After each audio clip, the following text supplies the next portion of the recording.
On Thanksgiving night, my mother-in-law told me to set an extra place at the table.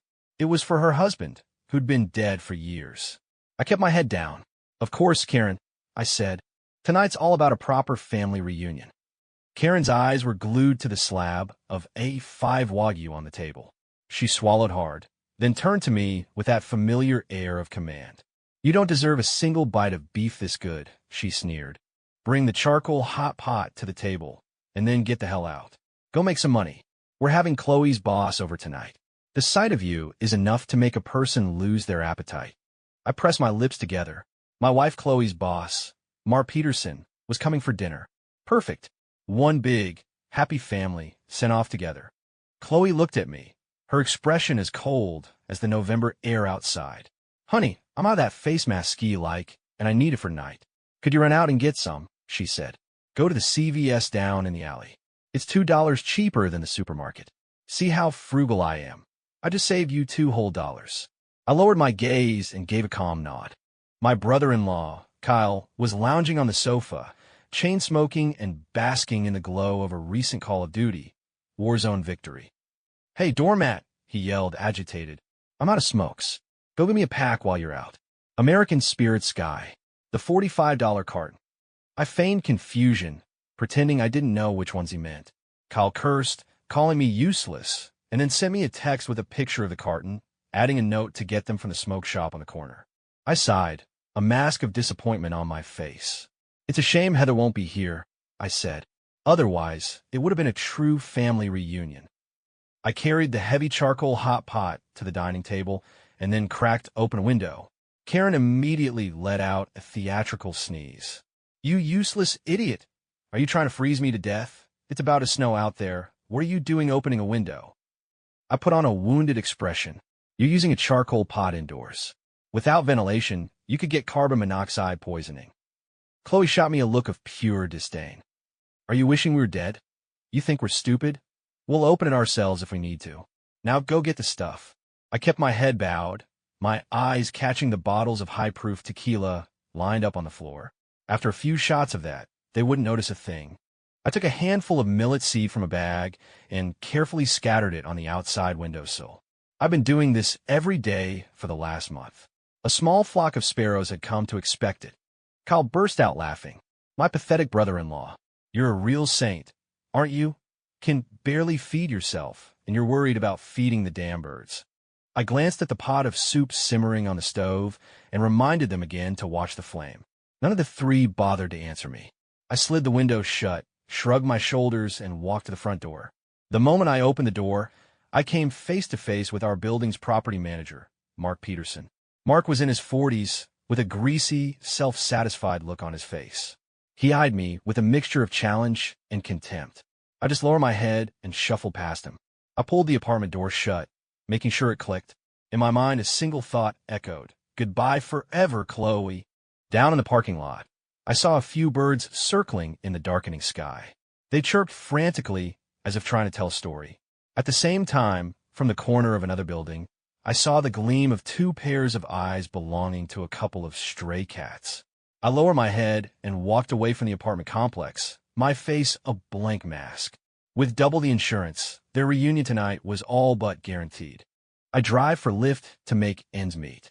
About 6 months ago, I picked up a late-night fare and saw Mar Peterson getting into my car with a woman.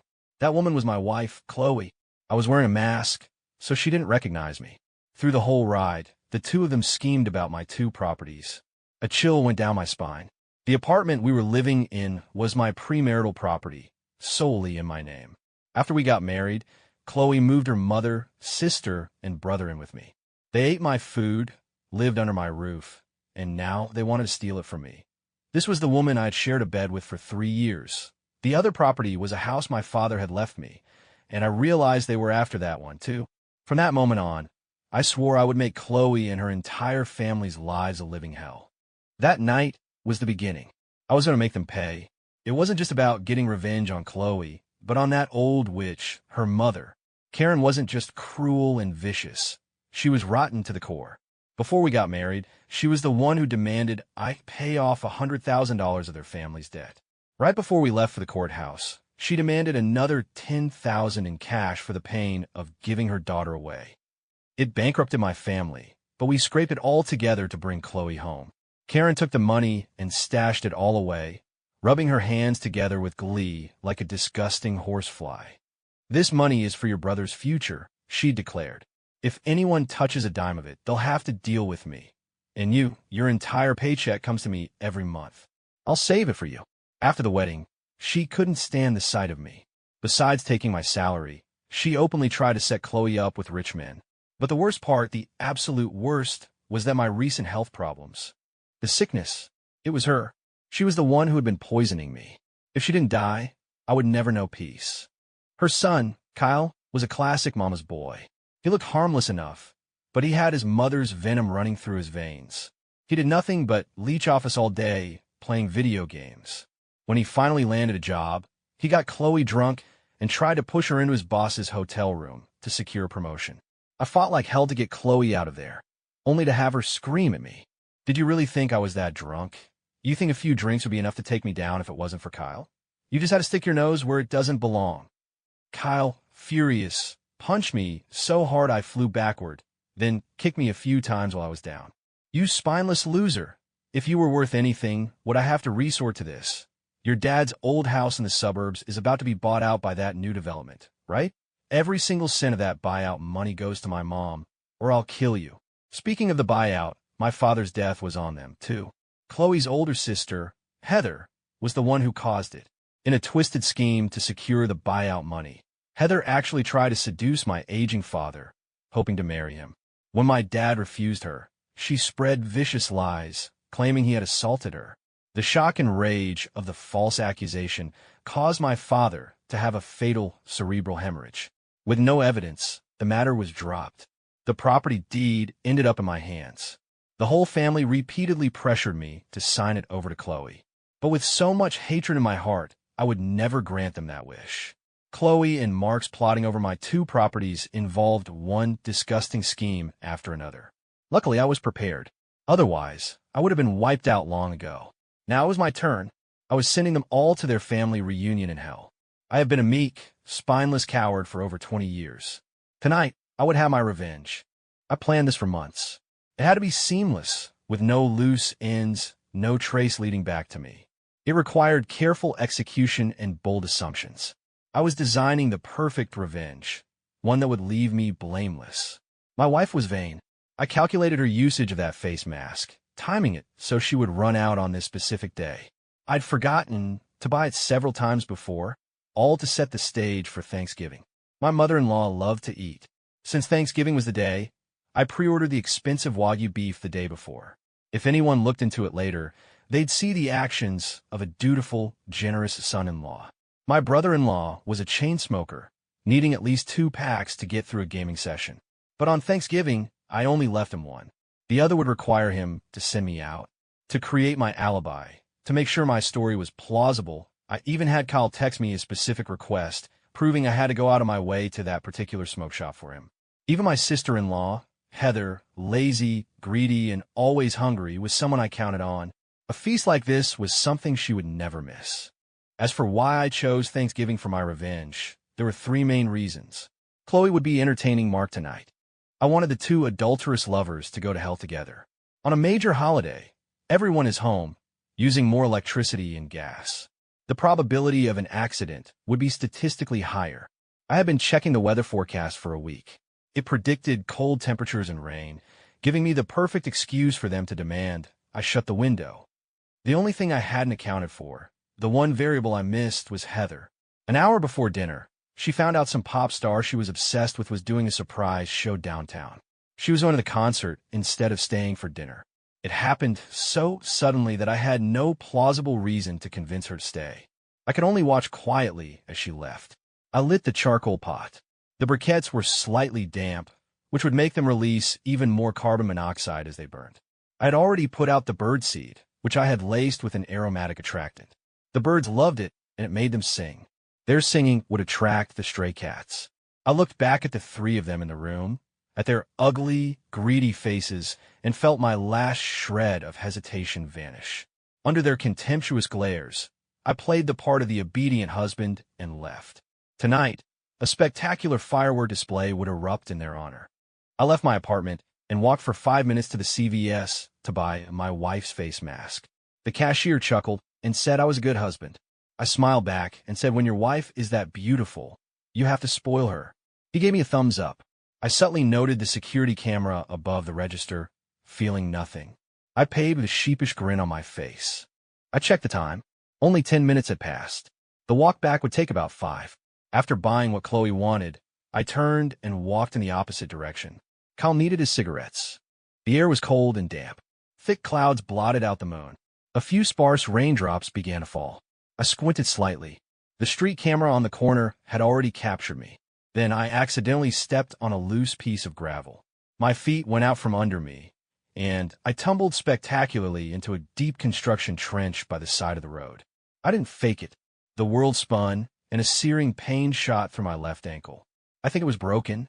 I had succeeded, but I suppressed the surge of joy and excitement, forcing myself to look panicked, clawing at the loose rocks on the edge of the trench.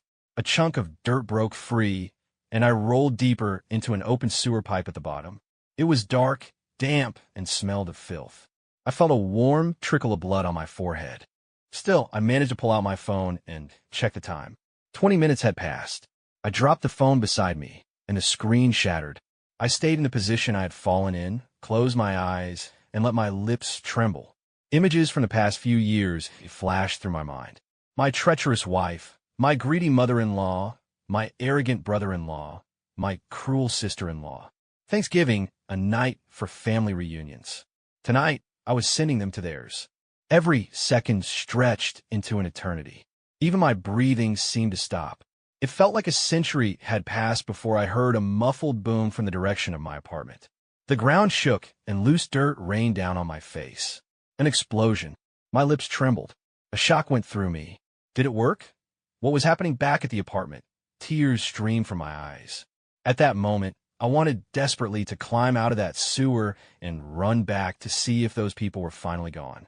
But I forced myself to stay put, to remain unconscious, to wait for rescue.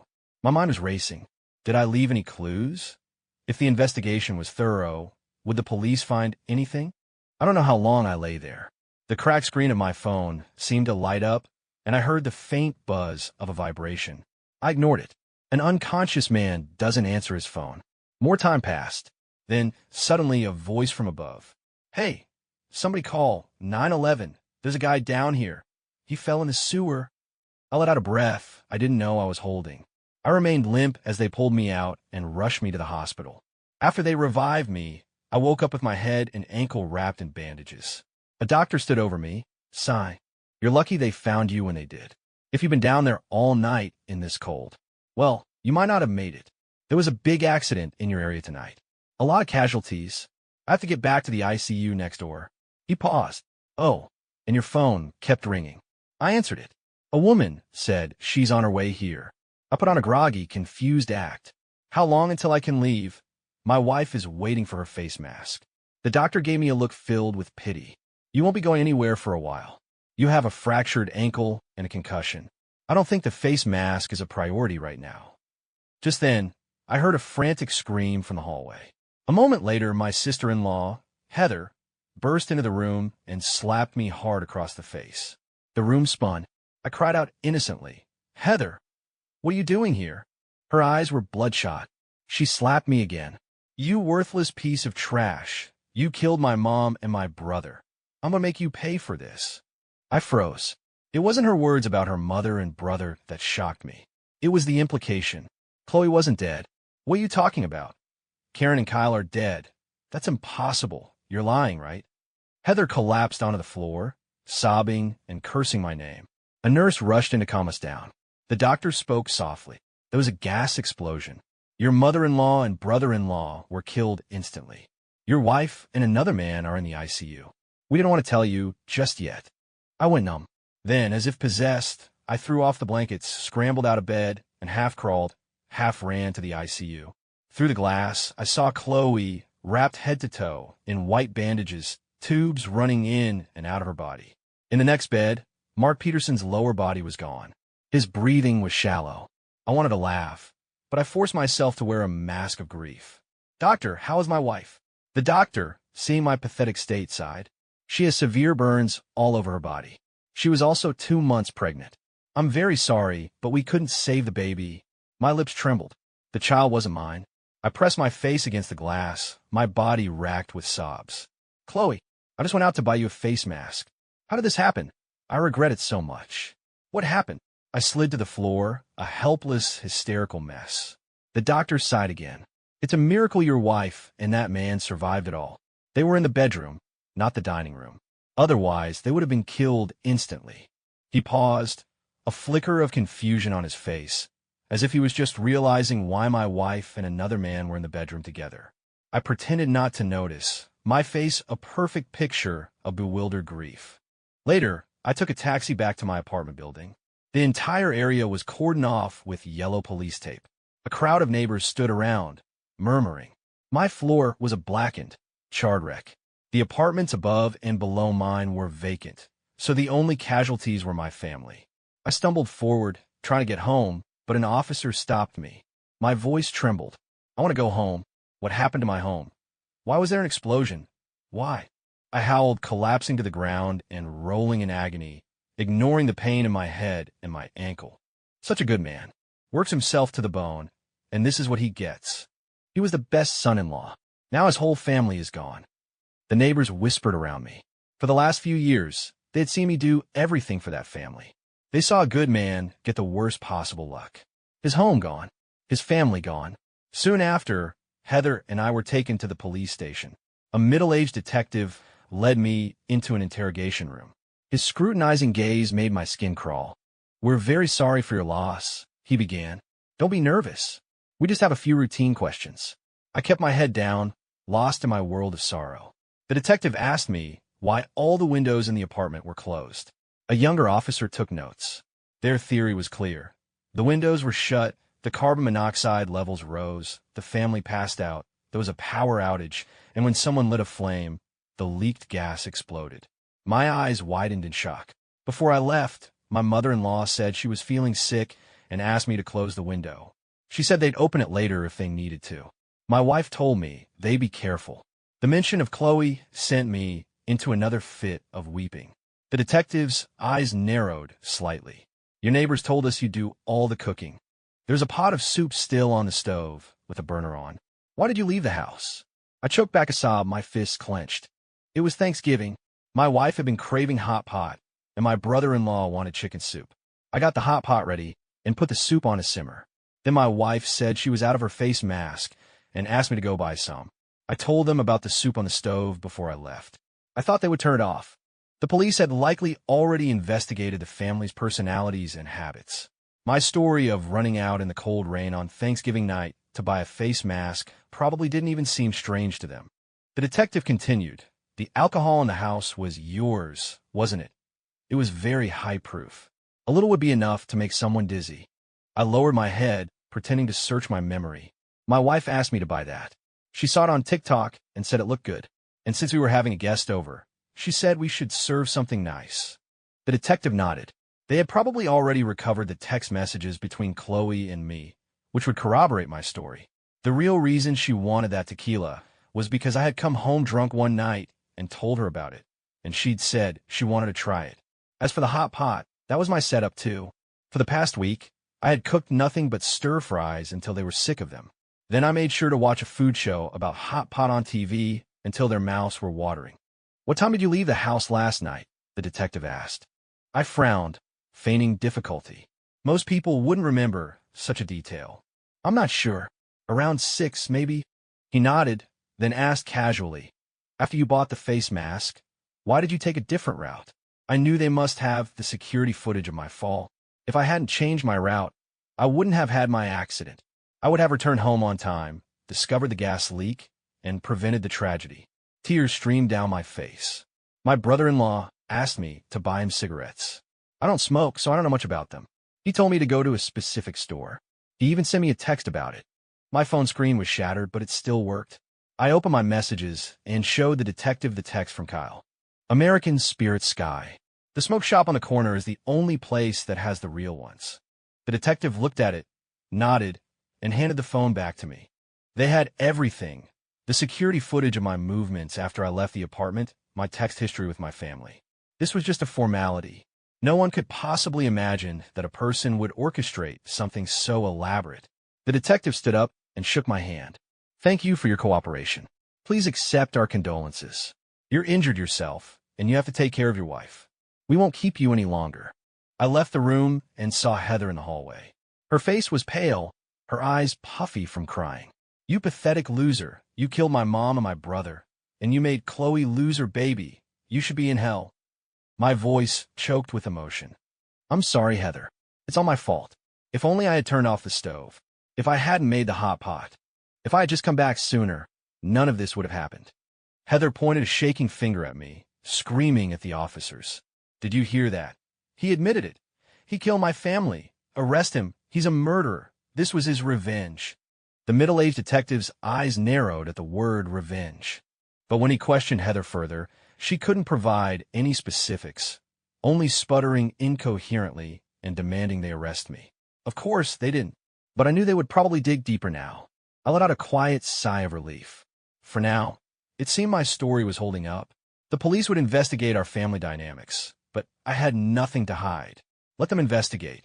It was time to go back to the hospital to take care of my wife. After a week in hospital, I had mostly recovered.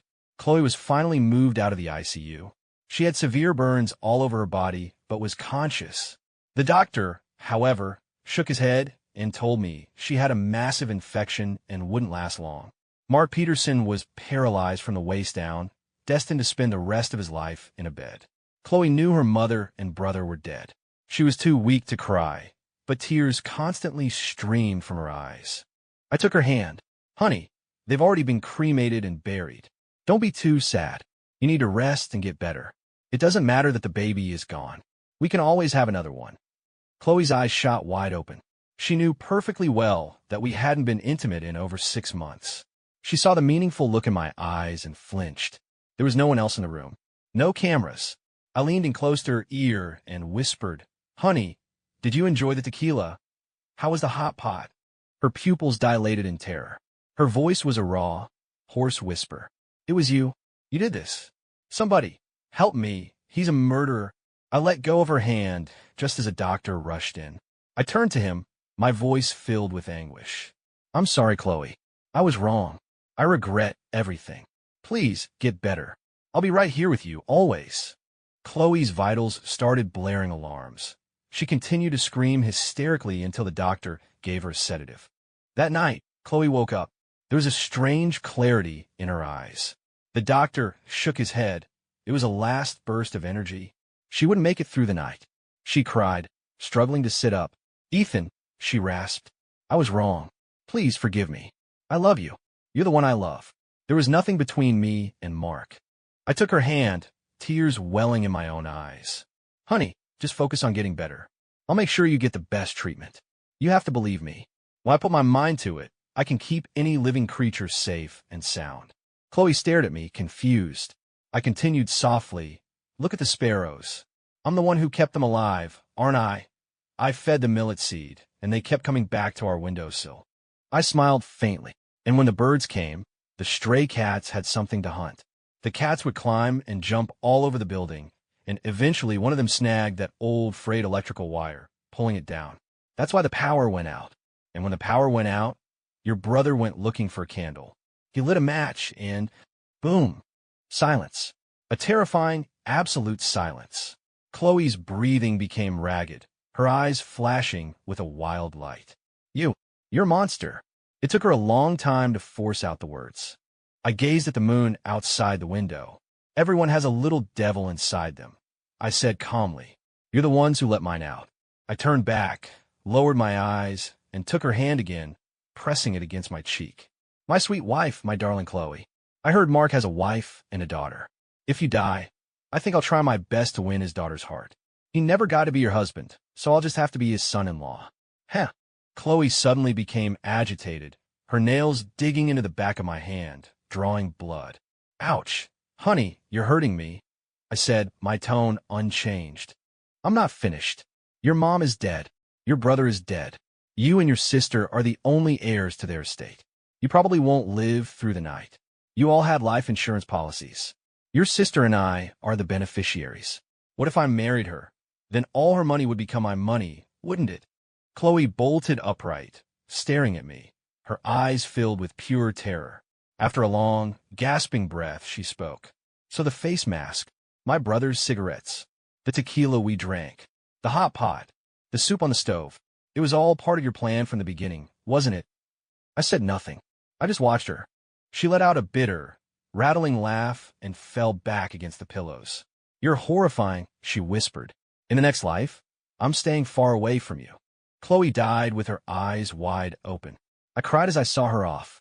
At the cremation, Heather clawed at my face, screaming, while I just stared numbly at the rising smoke, feeling as if all the strength had been drained from my body. A few days later, the insurance company contacted me about processing the claims for my mother-in-law's family. I spent my days drinking, lost in grief, ignoring their calls. I was a man who had just lost the love of his life. I had no interest in anything else. I wasn't in a hurry. Heather, however, was...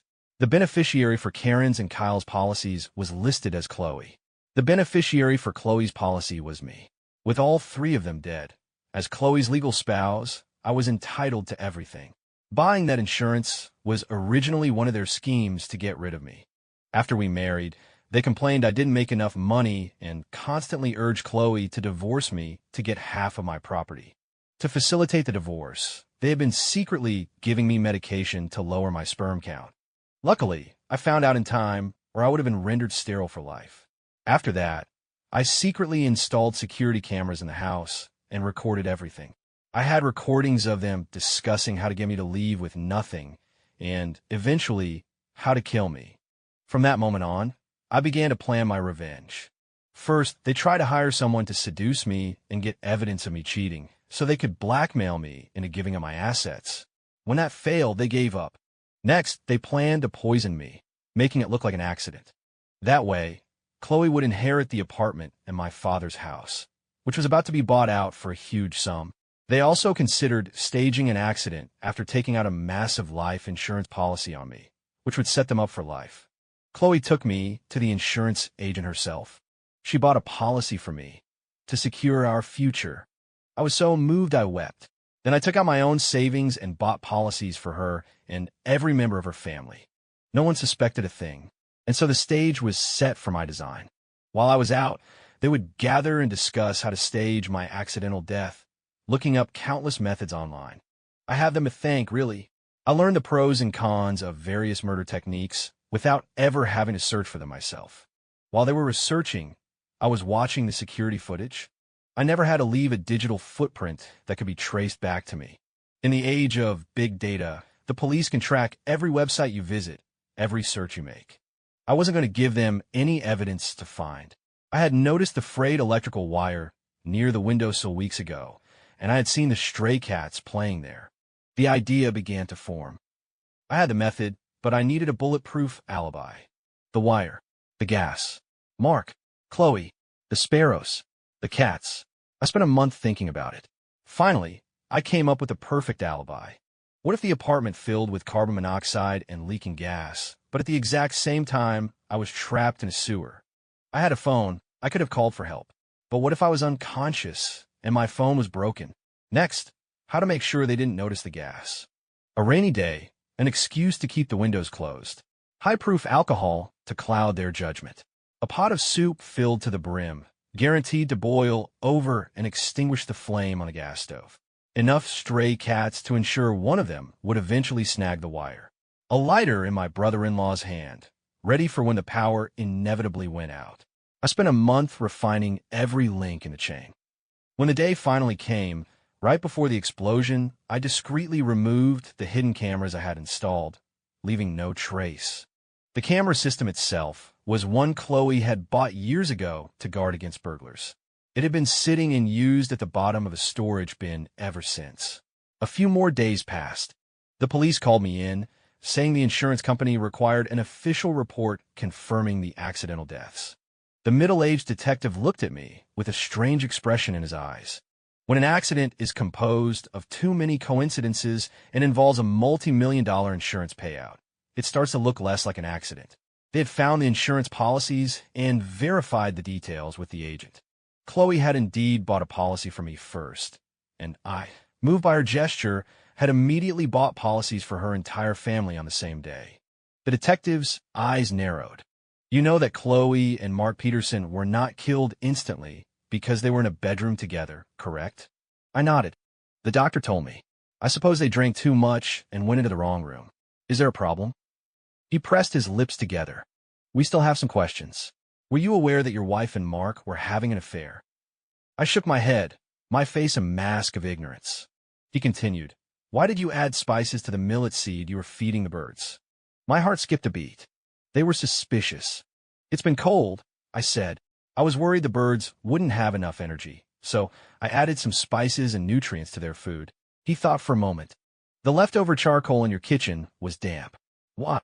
I was prepared for this, but I feigned ignorance. It rained a few days ago. Maybe some water splashed on it. In truth, I had sprayed it with water myself.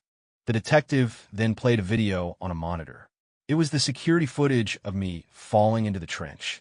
He pointed to the screen. When you want to buy the cigarettes, why did you fall right here? I put on a pained, frustrated expression. I was in a hurry to get home, so I was walking fast. I didn't see the loose rock on the ground. The detective said nothing, lost in thought. Finally, he told me not to leave town, as they would need to question me again. I left the station, feeling his eyes burning into my back. After the insurance was processed, I received the payouts for Karen, Kyle, and Chloe. A total of $10 million. Karen and Kyle's estate amounted to $500,000, which went to Heather. The insurance on my damaged apartment paid out another $1.5 million. Heather came to me, demanding the insurance money from her mother and brother. I burst into tears, grabbing her hands and falling to my knees. Heather, I miss Chloe so much. Please don't leave me. I'll give you all the money. Just stay with me. My father's property, everything I have, it'll all be yours. Let's still be a family. Heather was stunned. A shut-in who spent all her time online. She had never been confessed to by a man in her life. A faint blush crept up her neck, and she tried to pull her hand away. I clung to her, kneeling on the floor, begging her to marry me. Heather had nowhere to live. With her family gone, she couldn't even take care of herself. The thought of a place to live, of a weak-willed man she could easily control, and of my newfound multi-million-dollar fortune was too much to resist. She actually agreed. I rented a new apartment, and we moved in together. I waited on her hand and foot, just like I always had. She repeatedly asked me to transfer the money and property to her name, but I always put her off, saying the funds hadn't cleared yet. I never bothered Mark's wife and daughter. What I said to Chloe was just a way to torture her in her final moments. The innocent should not be made to suffer. Besides, the most crucial reason was that if I had approached them, the police would have seen it as an act of revenge against Mark, which would have exposed me. Incidentally, Mark, paralyzed and disgraced after being found in my wife's bedroom, was promptly divorced by his wife, who left him to rot. He died a month later. The police didn't give up on me. They confiscated my phone, but of course it was clean. There were no incriminating searches. No gas leak, no short circuit, no explosion. Not a single keyword. With no leads on me, they turned their investigation to Karen, Kyle, and Chloe. After cracking their phones, the police discovered a shocking secret. Chloe had been cheating on me and was pregnant with Mark's child. Karen had been poisoning me. Kyle was planning to kill me. Heather had framed my father. All of their search histories, their plans to murder me for the insurance money. The police found everything.